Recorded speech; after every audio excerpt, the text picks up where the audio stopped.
എനിക്ക് ഏട്ടല്ലാണ്ട് ഒരിക്കലും പറ്റില്ല. ചേച്ചിയുടെ ഭർത്താവിനെ അടിച്ചു മാറ്റി ഒളിച്ചോടി. എന്തോ എനിക്കിപ്പോഴും ഇത് തീരെ വിശ്വാസമാണ്. ഞാൻ അത്ര ഇഷ്ടത്തിലാണ്, വർഷങ്ങളോളായിട്ട് ഞങ്ങൾ ഇഷ്ടത്തിലാണ്. ഈ 12 വയസ്സുള്ള കൊച്ചിനെയാണോ മുതലാളി 13 വർഷമായിട്ട് പ്രേമിക്കുന്നത്? എന്താ വികാരപ്രകടനം.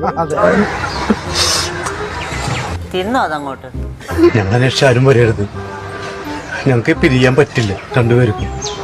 കൊച്ചു കള്ള വശീകരണ മന്ത്രം വല്ലതും കയ്യിലുണ്ടോ? 2-3 കുട്ടികളുള്ള 12-13 വയസ്സുള്ള കുട്ടി അടക്കമുള്ള ഒരുത്തനാണ് 22 വയസ്സുകാരിയെ കൊണ്ടുപോയി.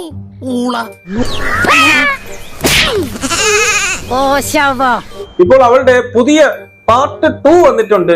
സത്യം പറഞ്ഞു കഴിഞ്ഞാൽ കരഞ്ഞു പോകും. കൊണ്ടുവന്നിട്ടുണ്ട്, ഇറക്കട്ടാ ഇറക്കി കണ്ടു നോക്കി. ഞങ്ങള് പോവാണ്, ഈ തിങ്കളാഴ്ച പോകും. ശരി, പണ്ടാറങ്ങാനായിട്ട് നിങ്ങൾ ഇതുവരെ പോയില്ലേ? ഞങ്ങള് പോവാണ്, ഈ തിങ്കളാഴ്ച പോകും. അല്ലാണ്ട് ഒരിക്കലും ജീവിക്കാൻ പറ്റൂല. എനിക്കതല്ല തലക്കോളം കിറക്കഞ്ഞ മനുഷ്യന്മാർ ഇങ്ങനെ കാണിച്ചു വിട്ടു. ഏട്ടനില്ലാണ്ട് ജീവിക്കാൻ പറ്റാത്ത ഇതിന്റെ വീഡിയോയുടെ അവസാനം നിങ്ങൾ കേൾക്കുമ്പോൾ മനസ്സിലാവും. ചേച്ചിയോട് പറയാനുള്ള വെച്ചാല് ഞാൻ ഏട്ടനായിട്ട് പോകുന്നുണ്ട്. ചേച്ചിക്ക് എപ്പോ കാണാൻ തോന്നുന്നു പറഞ്ഞു കഴിഞ്ഞാലും ഏട്ടനെ ഞാൻ വിടും. ഞാൻ ഇപ്പൊ കണ്ടാകൊണ്ട് പിടിച്ചിരിക്കാനൊന്നും ഞാൻ നിൽക്കില്ല.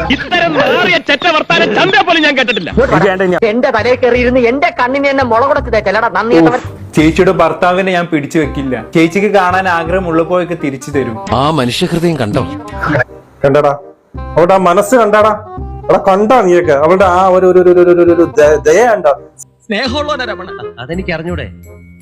പക്ഷെ എന്റെ നോവലിൽ ഇപ്പോൾ ആവശ്യം അപ്രതീക്ഷിതമായ ഒരു ട്വിസ്റ്റാണ്. അപ്പൊ നമ്മുടെ കാമച്ചേട്ടനും കാമച്ചേച്ചിയും അടിച്ചു പിരിഞ്ഞു എന്നൊക്കെയാണ് കേൾക്കുന്നത്.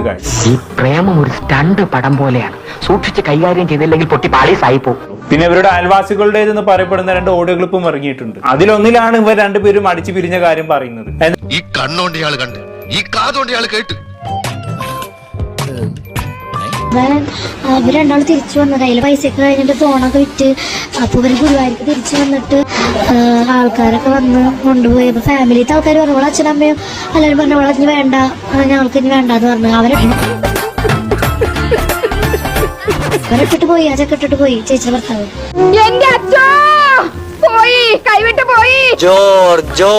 അങ്ങനെ വരട്ടെ. അവൻ വേണ്ടെന്ന് പറഞ്ഞു പോയി.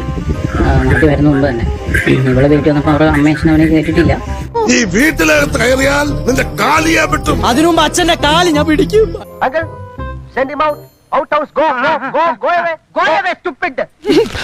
എല്ലാവർക്കും സന്തോഷമായല്ലോ? എനിക്ക് സന്തോഷമായി. ഞാൻ പോയിട്ട് നാളെ വരാം.